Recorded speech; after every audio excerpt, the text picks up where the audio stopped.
It was one of the most enjoyable experiences, actually, filming that. It was so fun. Not least of all because Evie's fucking awesome. Look at her go. But yeah, but it was a really nice because I found often when you work with people, you go, oh, I work this way, you work this way, and you're respectfully like, I'll do my thing, you'll do your thing, we'll come together, we'll do our thing, but you know, you work differently. What I loved about Eve is I was like, this person works just like me, so I felt, yeah, we could just sort of play around and have fun, and yeah, we did. Man, I think expect the unexpected. And it's why we loved it. It's why when I read it, I was like, man, I'd love to do this. I can't wait for people to see it because it's just, you know, it starts off, you think, okay, I get it, a dysfunctional relationship here. Simona's character, Louise, comes in and you know, starts getting involved with them in an affair. But that is the beginning of it. Every single episode, you know, 2 or 3 times an episode, there's a secret reveal, which asks 2 more answers. And then there's this wonderful supernatural element to this piece, which I don't want to spoil, but I like to think of it as in a sort of Stranger Things way. You've got this very normal narrative that people know, and then you've got this supernatural element to the piece. Yeah, we were really lucky. Like Evie said, I didn't know Evie. The first time I met her was at the table read, and thought she was fucking great, but didn't know her. But luckily, I don't know if it was a decision to do it creatively. I think it probably was. But we went up to Scotland, and it was just Evie and Rob and me doing those scenes, and it was wonderful because we had more time. Like in London, you know, it's quick. We didn't have too long to shoot this, and so it was like a really fast pace. But in Scotland, it felt quite free. We had a lot of time and stuff, so we could just really play with each other. And I kind of just fell in love with everyone on the shoot, and it gave that sort of really warm, wonderful, happy feeling, which hopefully is emulated in those scenes. And then to move to London, to be hit with this sort of grey, horrible relationship. I did read the book, but what I did try and think to myself was I would like to, because you know the book's how many pages long, and we got 6 hours of television that we get to play with, which I just wanted to, you know, really sort of grow out. So I used the book as a sort of not a starting point, but just sort of going, okay, this is this character, this is this world, and I know what he's doing. But what Steve wonderfully did was he sort of wrote in between the lines and took out the lines, so there was a lot to just do with performance. And like Evie said, Eric is just such a brilliant, wonderful captain of our ship, and he has such a great hold on it that really just discussing with him, with Evie, if we have a scene, you know, over the dinner table, it could be played that I come in screaming at her, it could be played that I sort of sit silently staring at her for a while, all of which are valid, all of which are exciting. So really it was kind of just a big old playground. But the book was a starting point, really, and then that script you could just really explore. One of my favorite, easy answer. One of my favorite was we filmed at King's Cross Station in rush hour. Now that is hard to do, and me and Simona, it's a really important scene. It's towards the end. I love filming in London because I love that city so much. Thankfully, it was before the lockdown, so it was London in all its glory. It was a hot day. It was a hot, sweaty, tough scene to do, and it was kind of crazy as well because we were just getting into the flow of the scene. We'd been filming all day, and towards the end, when we're having to say this sort of like heartbreak, tears, and anger and love and everything coming out, and you've just literally got thousands of people pouring out into the street.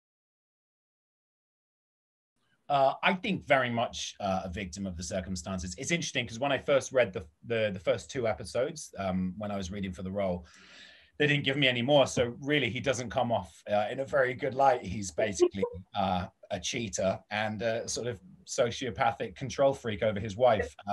But I really liked his art. You know, when I sort of got to know who he was, why he did certain things, I really thought this is just a guy who's stuck in the middle of this awful, awful situation. He is trying his very best to do what he thinks is right, and things just keep getting worse and worse for him. And for everyone around him. But yeah, I don't think you can ever approach a character thinking he's a villain. You've always got to think, even if you're playing the worst kind of person, you got to think, well, what made him that? No one's born evil. No one's born bad.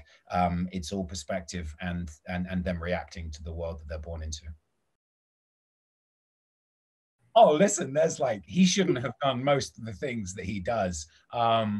And I think he knows that, and really it's kind of what eats him up inside. And I remember one thing that Eric said to me, the director, brilliant Eric Ritter Strand, he said, this guy, the problem is he tries to be happy for 1 second. One second he breaks his rule, which is because these two, you know, you see them behind you there, they're so alone, they're so locked up together, they've got no friends, no life. He takes one chance, he puts his head above the parapet and tries to be happy for 1 second, and spends the rest of this drama trying to cover that up, trying to come to terms with that. There's no point at which in my, you know, when I was playing all of the scenes, there was never any point when I thought, good, I've done that well. You know, him as a character is always struggling, fighting, hurting, trying his very best to do the right thing. And it's the tragedy of the piece, as far as I'm concerned. Selfishly playing him, it's his big tragedy that he's almost doomed from the age of about 18, 19, which we see in later episodes, to live this awful life. Yeah, I think that's a really interesting and brilliant point. I think there must be that, and I think that's such a sad thing for any human being to feel. I think every human does deserve to be happy, and so for someone to feel like, no, I deserve this. This is what I'm good for. This is incredibly sad, and yeah, if you saw that in David, then I think that's completely right. That's the life he's living.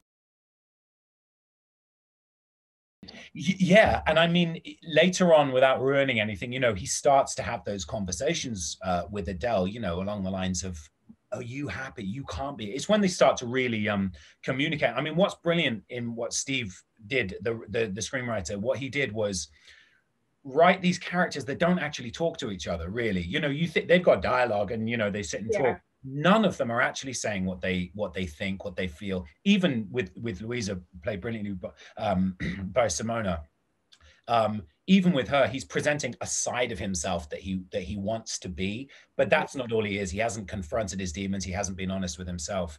So you're looking at these little pockets of very lonely people who are all kind of lying to themselves, and because of that, like you say, they can't find the way out. So for an audience to watch it, hopefully will be very frustrating, because you think, come on. But obviously, you know, people do act in bizarre, self-sabotaging, self-destructive ways when they think it's their only option. And I think that's really for David.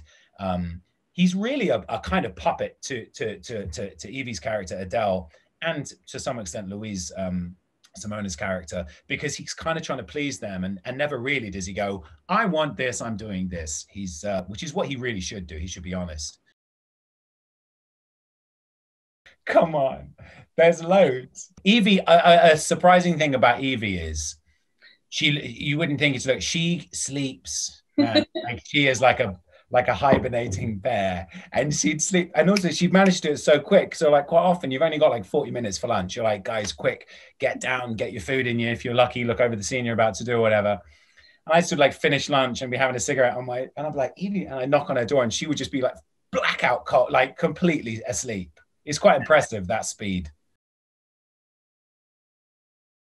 I was obsessed, because we got asked this recently, and I was utterly obsessed with, last time we spoke, Lupin on Netflix is just one of the best things. I loved every second.